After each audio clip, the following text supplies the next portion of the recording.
In the very beginning, before the stars lit up the night sky and before a single drop of water existed, there was only God. It was a time of perfect silence and stillness. Then, in His great wisdom, God decided it was time to create. He planned to fill the emptiness with wonders, with life, and with love. The incredible story of how everything came to be is shared with us in the first book of the Bible, called Genesis. This is the story of creation. On the very first day, the universe was dark and formless. God's powerful voice broke the silence. He said, "Let there be light." In an instant, a brilliant, beautiful light burst forth, chasing away all the darkness. This magnificent light filled everything. God saw this new light and knew that it was good. He then separated the light from the darkness. He named the light day and the darkness night. And so the first evening and the first morning marked the end of the first day. On the second day, God looked at the vast waters that covered everything. He spoke again, saying, "Let there be a space to separate the waters." He created a great expanse, which we now call the sky. This expanse acted like a giant dome, carefully separating the waters below from the waters that were held up above.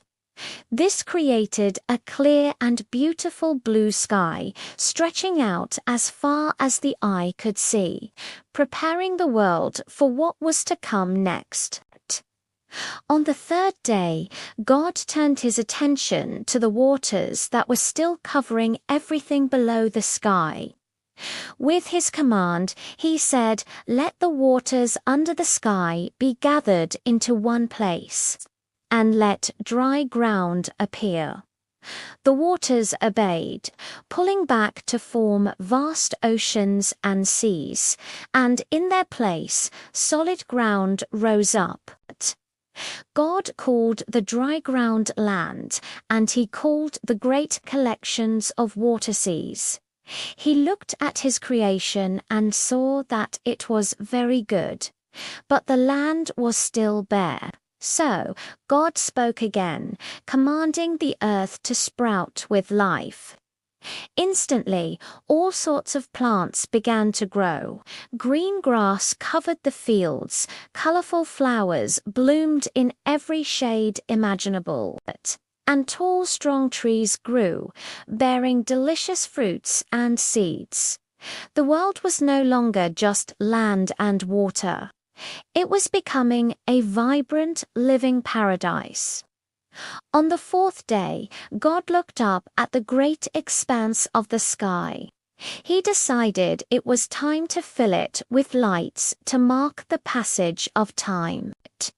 He created a great light to govern the day, the bright and powerful sun, to shine down and give warmth and energy to the new plants.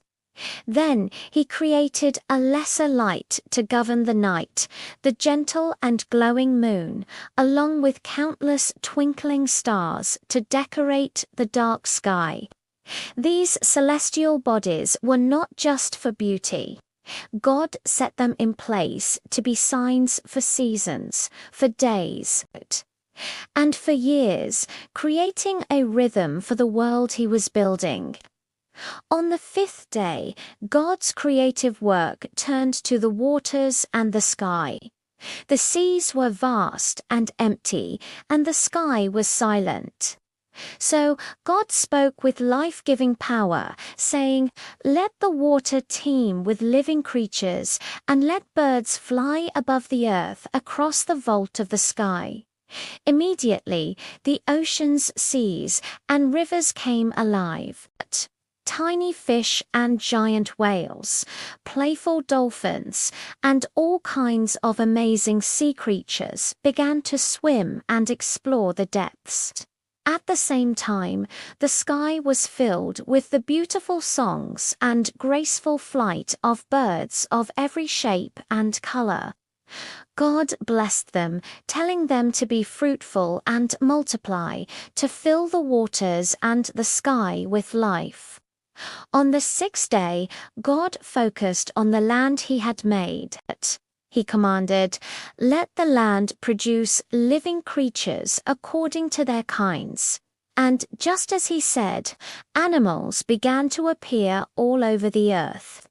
There were majestic lions, gentle lambs, enormous elephants, and tiny insects. Some animals were wild and lived in the forests and jungles, while others were calm and would one day live alongside people. The world was now teeming with a rich diversity of life, but God's most special creation was yet to come.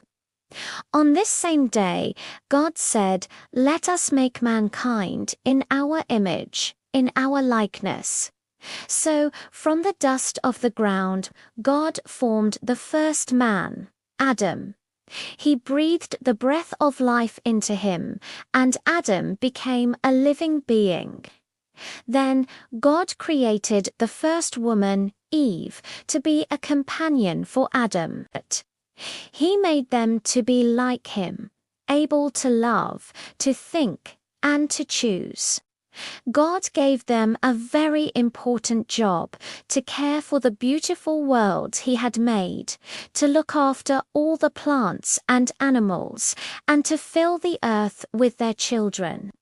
Finally, after 6 days of creation, God looked at everything he had made. He saw the light, the sky, the land and seas, the sun, moon, and stars, the fish, the birds, the animals, and the first 2 people. He saw that it was all very, very good. His work was complete. And so, on the 7th day, God rested from all his work of creating. He blessed the 7th day and made it holy, a special day of rest to remember the magnificent creation of the world.